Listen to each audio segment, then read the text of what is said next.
we've adopted pretty bad behavior since the pandemic of over meeting and not caring about time and not setting our own boundaries. And we have this toxic productivity where we always have to be on. There's a sense of constant urgency that's manufactured. And there's also a lot of learned helplessness where you go in and just like, I'm just burned out and I'm going to quiet quit instead of deciding, okay, how am I going to play a role in my own well-being?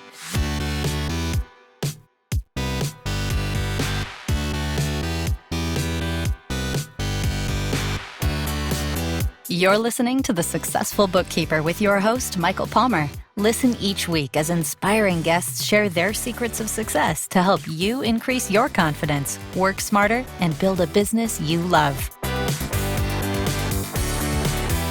This episode of The Successful Bookkeeper is brought to you by PureBookkeeping.com, the proven system to grow your bookkeeping business.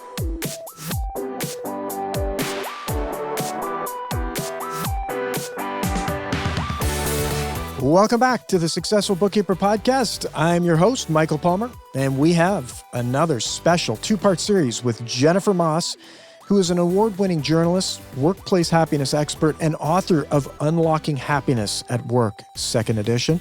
In part one, you'll learn how your mindset impacts resilience, what burnout really looks like in detail-oriented roles like bookkeeping, and simple ways to create a happier, high-performing team. Let's dive into that right now. Jennifer Moss, welcome to the show. Hello, it's so great to be with you. This is going to be a great conversation. Yeah, I'm looking forward to it. Well, let's maybe start off with getting to know you a little bit. I'd love to know, how did you end up doing what you're doing today and writing books about happiness at work? Well, I think like most people's careers, it's a bit circuitous. Although in grade 4, I did say that I was going to win the Newbery Prize for Literature for my book, but it was going to be a children's book. And it went in the time capsule and it's been buried there for many, many years. So I knew I was going to be a writer, but I assumed it was going to be children's fiction. So after all these years, here I am writing business books and talking about happiness and work culture. And it really started just in this kind of life-changing moment. My husband became very ill. He was a pro athlete and then went through this situation that he realized that, we have in these, scenarios in life, especially if they're mortality facing, like if we're facing the finitude of our lives, you sort of amplify the certain personality traits that you had before you went through the crisis. And so if you're really stressed or anxious or, sort of antisocial, what happens is those things amplify. But if you're not, if you've developed psychological fitness like resiliency and optimism, and you've developed skills and gratitude and sort of that kind of high level performance, which you get as an athlete, it amplifies those feelings. So you end up with a post-traumatic growth moment. And so we've obviously seen all of this play out. And what we wanted to really understand after that was, how does that work within an organizational landscape? If you're a pro-social, kind of happy, healthy, high-performing culture, and you go through something, what happens and what happens to the individuals in it? And obviously the pandemic has played a huge role in why I wanted to write the second edition, because so much has changed, and yet there's still a lot of things that have stayed the same in how we think about happiness at work and whether we deem it as a priority and that there's value or if we don't. Interesting. So just to sort of recap, my understanding of it is, if I were to go through something traumatic, I would default back to the way that I was going into it. So if I was a person that, maybe had a negative view on life, or, didn't have a lot of hobbies, or, wasn't generally happy as a person, I go through this, I'm kind of going deeper into a hole. Whereas if I've built resiliency and I have a positive mindset default, and I'm going to go through and it's going to grow from it and come out amplifying what I had before. Is that the idea? Yeah, that's exactly it. And I think what was really interesting and why we started to look into it is that when you're an athlete, you're sort of already identified as high performing. So you get a lot of coaching and a lot of young kids that are in team sports that are identified as, has potential. It's like we gravitate towards that. We put a lot of time and effort into building psychological fitness, but the average person doesn't really get that kind of support and development. You don't learn how to lose graciously. You don't learn how to necessarily, deal with loss in a way that's like healthy Mm-hmm. and productive. And you look at that as failure. You have very black and white thinking. And what we found in the pandemic is that actually a lot of people, when you go sort of face these crises or face your mortality, we saw a lot of people becoming anxious, which happens. But for those people that already had kind of like those personality traits that weren't super healthy or adaptive, they started to seek out other people that would confirm their bias. And we saw a lot of people kind of coming together that felt that way. And then there was a whole other group of other people that started to think about, I want to leave legacy. I want to do something really special. I want to be happier at work. This feels like a grind. And if life is short, I'm not going to put up with it. And therefore, the great resignation and a lot of turnover. And I think a workforce now that is very resistant to just living the life as they lived before because they've been fundamentally and permanently changed. Very interesting. Now, the book looks at people that, is it looking at an organization and how those individuals would deal with, where they can, or is it like an organization as a whole? Has that organization gone through and learned how to lose, learn how to win, learned how, is it an organizational philosophy or the individuals in that organization?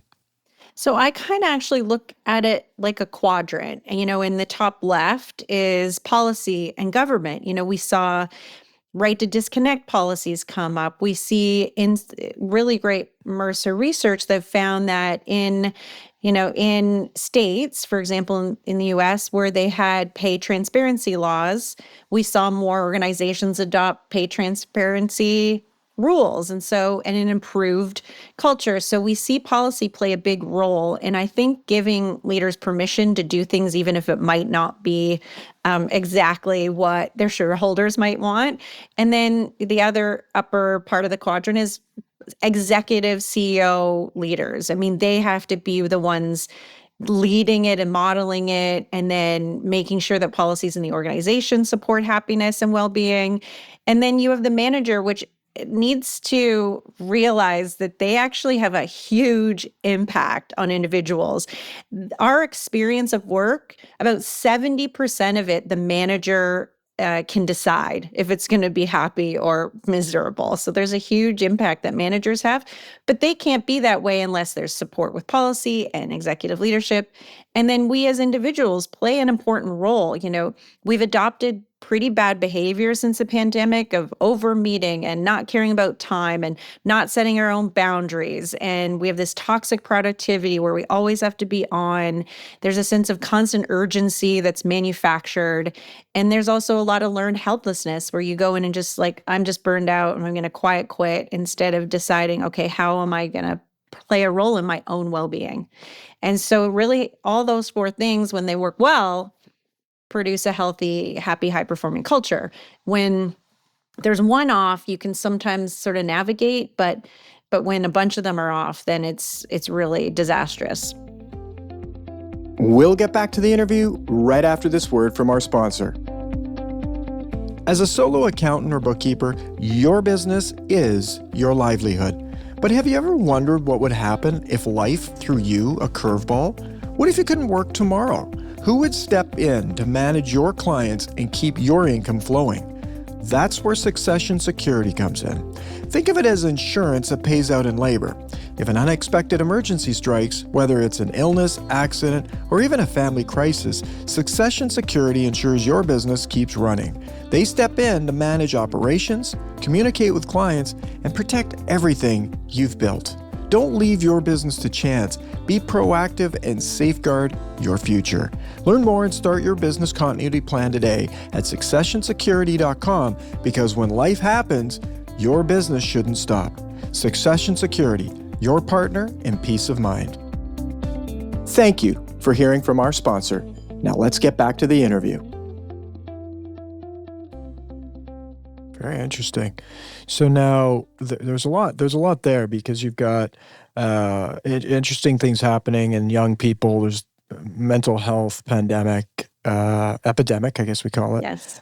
with mental health in youth, and then also because of the pandemic, because of what's happened in the last several years, all these different things that are happening, different viewpoints. It's kind of mental chaos out there. Yes. Do you find, like, how do people recover from that if they haven't built this resiliency from something like sports? And I mean, there's many other things as a youth. It doesn't have to be sports. It's anything where people are training and developing. Music be a good example. Yep. It's not, it's an individual thing. Maybe they're playing in a band, but you have discipline, you're learning things, it's a growth mindset almost, like I'm this good, I want to be better. If people haven't had that and they fill up a majority of an organization, how do you move the dial on that? Yeah, this is a really important conversation because certain sectors attract a certain type of personality, right? And certain roles. I mean, when we think about, anyone that has to work, like bookkeepers are a great example, but anyone that has to be in a very fine, detailed kind of environment, or, an audit is another example. Certain groups of people or risk management, another one, where you have to be highly conscientious, where perfectionism is a big part of the personality. You feel like failure is not an option, like a mistake is could derail and cause a whole bunch of stress inside of a group or an organization. Then you have black and white thinking. So certain roles attract certain types of people that are actually more at risk of being anxious, being neurotic, have trait neuroticism, which is not what I use the psychological term because we think neurotic, it's such a negative term, but it's actually a type of description of people that are very finely detailed. They're noticing kind of everything, and failure isn't an option for that group. So that's what we have to recognize, is that we have certain sectors that are going to draw those people in, and they're going to be it's more likely that in a circumstance where there is crisis, you're going to see a lot more anxiety, a lot more stress. There's this description sort of like kids. Some are dandelion kids, some are orchid kids. And, if you're an orchid kid, if you have the right support, if you have the right, identification that these are the things that you need, you can be super high performing. But it's fragile, because there's certain personalities there that you have to pay attention to. And then there's the dandelion kid, like whether you had sports or not or anything else, you're just going to grow like a weed anywhere. You're just like, you're going to do well. And so a lot of it is predisposed. We do have that nature nurture piece. So you could just be predisposed to be more like the dandelion. But what we need to do is have conversations and really identify and be able to measure to see what our organizational persona, for risk is like. How psychologically fit is our organization? Martin Seligman, who wrote lots of books, he's sort of the founder of, most people will probably know him, but the founder of positive psychology. He really talks about the idea of mindset, and he did a lot of interviews and research with the military, and he found that people that already have that catastrophize, so they think the worst is going to happen, they are more likely by an exponential amount to have PTSD. So we should know who people are so that when faced with a crisis, we can make sure we build up as much psychological fitness as we can, so then their experience of it is that they can still be as glorious as an orchid, and have the right tending. That's right. That's right. It's so interesting. I've never heard of the orchid and the dandelion, but it's amazing to see. I can think of a group of kids and know there's a bunch of orchids and dandelions, and thinking of my own children, I can think of, I won't name names, but Yep. definitely got a couple of. We definitely have a garden over here. We have a garden over here Differences. too. I have a couple dandelions and an orchid in my family, and it requires a different approach to helping them feel like they're going to be successful in life. And so you have dandelions and orchids that grow up into be adults. And so we have a whole workforce that's full of a lot of different types of personalities. And the point is, though, the hopeful point is that anyone can be high performing. It just requires different types of supports and resources for them. That's right.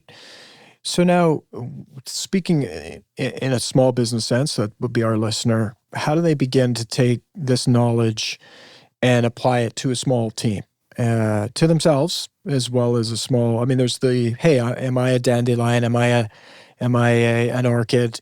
What do I need? What can I need different ice cube frequencies, for the watering. I love that with the orchids. Just throw an ice cube on it. But how Yeah. often? I know. I don't know how many orchids I've killed. So, Yes. you don't want to apply that kind of risk inside of a workplace because we're dealing with humans. But yeah, there is a lot of, I think, fear that managers and leaders and owners of small business would feel of like, am I doing the right thing?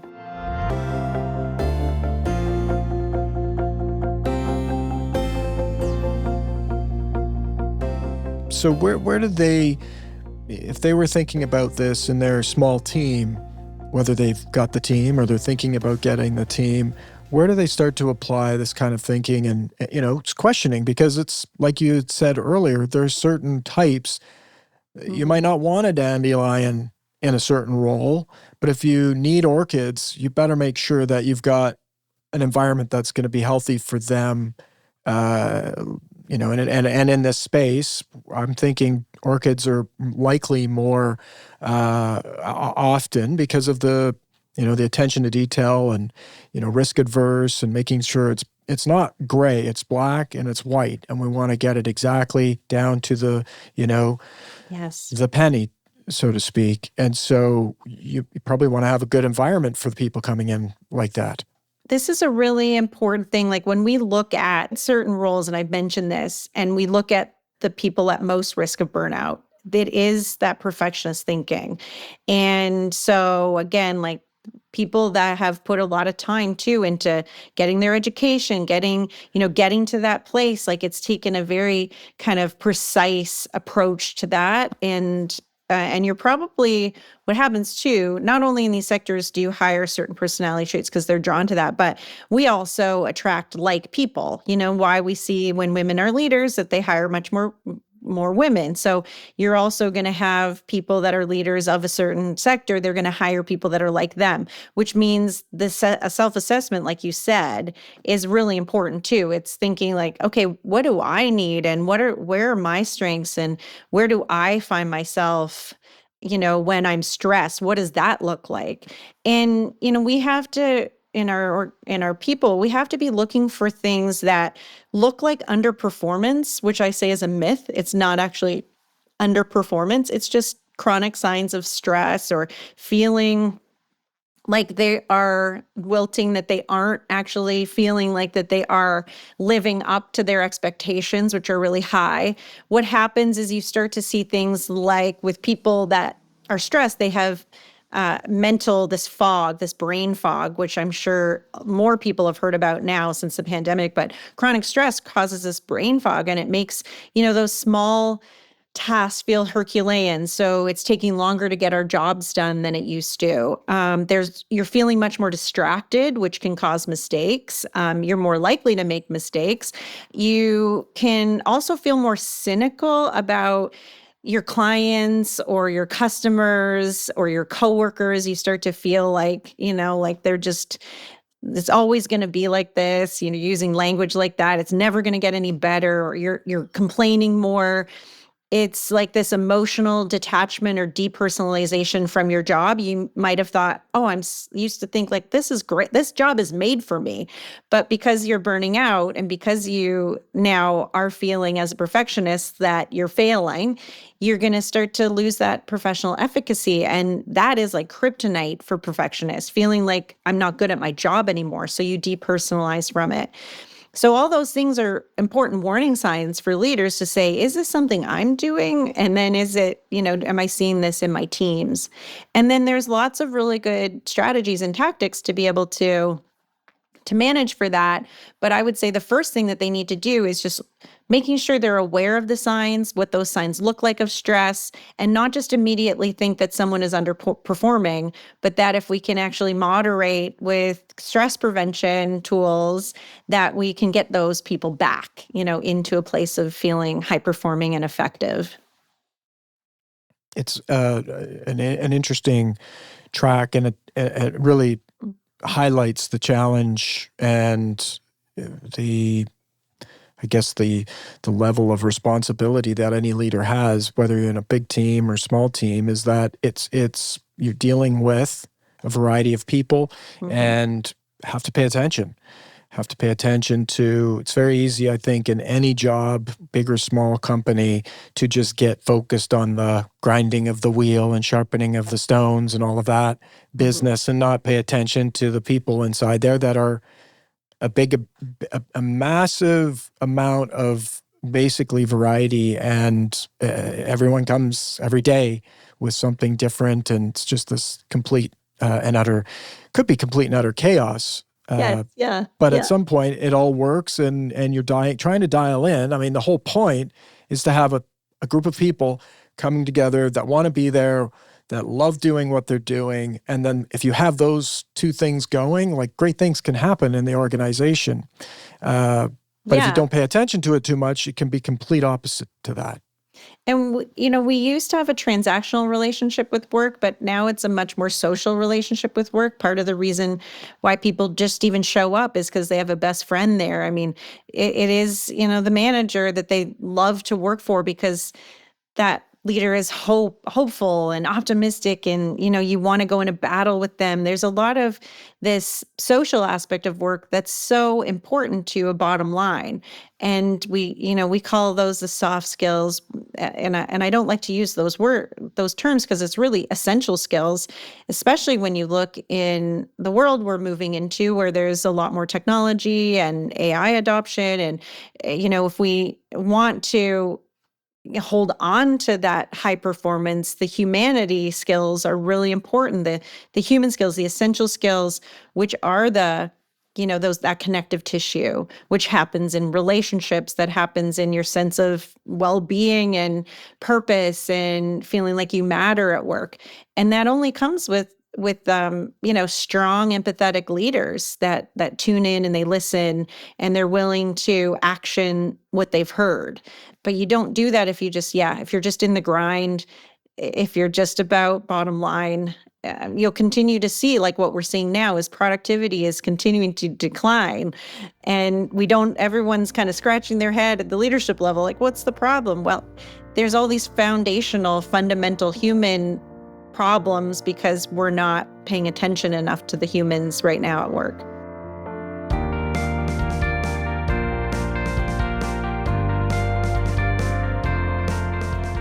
I can only imagine, and I don't have an update.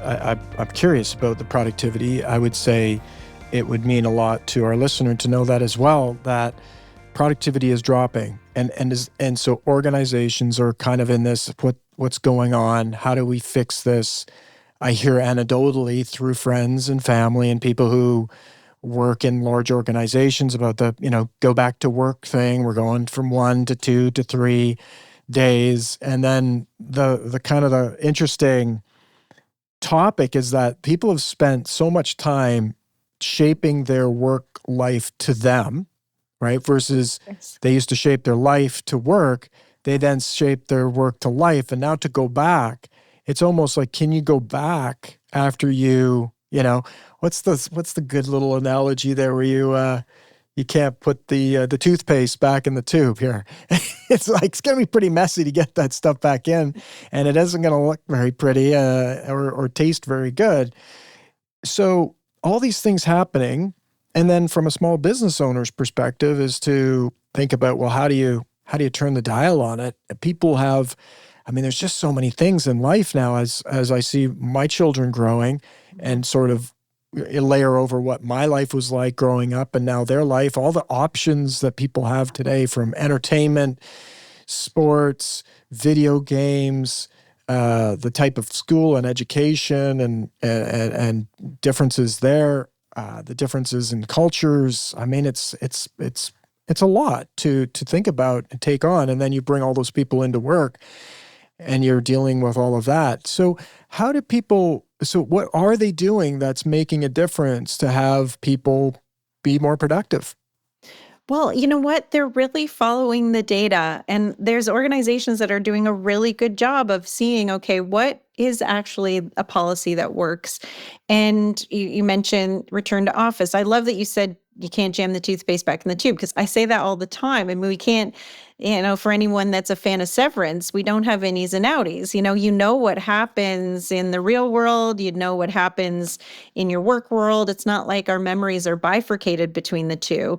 And we also remember what it was like when employers were investing in our well-being. They were investing in DEI. Which is, I think, just a talent strategy. It's not like we should rename DEI as a talent strategy, but you know, we had this huge investment in autonomy. And what we were able to see is that having flexibility and autonomy actually leads to higher productivity.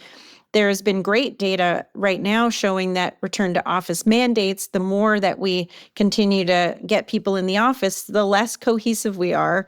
The most optimal hybrid situation is 2 days in the office, 3 days out. We increase our productivity by 12% if we have this optimal hybrid scenario. For those that are remote enabled. So the data is showing us it's like these policies. And when leaders are going against them, that's what ends up making it so that we see disengagement and we see people unhappy at work. So I mean, maybe it feels good to go with our guts, but it's not time for gut. It's time for following real science and data that says these are the things that work, these are the things you shouldn't do. And I also think really that it's much simpler than people think. It's not some sort of overhaul. Like, healthy cultures can be built with like free or cheap kind of solutions that are really just simple strategies building on incremental shifts, like having a non-work related check-in where you ask what lights people up, what stresses them out, and what you can do for each other to make next week easier. It's like a 20-minute conversation where you're just checking in. You're learning about motivation as a leader. You're also learning about those micro stresses that you can help support or learn. You don't need to be a mental health professional. You can be a mental health conduit and just give tools that you have available to support. And then what can we do to make next week easier? Builds team cohesion. You also need to reduce meeting fatigue. Meetings just on video conferencing alone, just on Teams meeting alone, went up 252% in 1 year. Wow. And so we talk about loneliness epidemic and we all blame it on remote work. Well, how do we want to be social if we still have to go to pajama hours at night doing extra work that we couldn't get done in our day? No one wants to meet for, a drink after work or meet for, lunch in the week because there's no time to meet and be social. So again, it's like little incremental changes. Give people their time back and make sure that you're checking in on them with that kind of data gathering that's in the gray area and have simple incremental shifts, and that will change the culture. That's amazing. I mean, you think how simple a strategy that can be is just have lunch with somebody or take a break with somebody, and while you're each having a cookie and a coffee to talk about life, it's bring back the water cooler concept and slow down and pay attention to who are the people that you're working with on a personal level. And you can find that time. I guess it's in a larger organization, I can really see how it's difficult. Everybody's got this kind of painted picture of what it should be. And if I do this and if I don't do that, and I like where you're going with it, which is what's the data telling us? What's the science? And here's the application and how you can improve. Don't get too creative here. Start with the simple stuff. And I can really see how those flexibility points of work and life, bringing those two things together, will really work. Well, that was a fantastic chat with Jennifer Moss. Now, coming up in part 2, she shares how altruism, not apps, is the true key to workplace happiness, why positive gossip builds psychological safety, and simple mindset shifts that can create a ripple effect of well-being across your team. And with that, we wrap another episode of the Successful Bookkeeper podcast. To learn more about today's wonderful guest and to get access to all sorts of valuable free business building resources, you can go to thesuccessfulbookkeeper.com. Until next time, goodbye.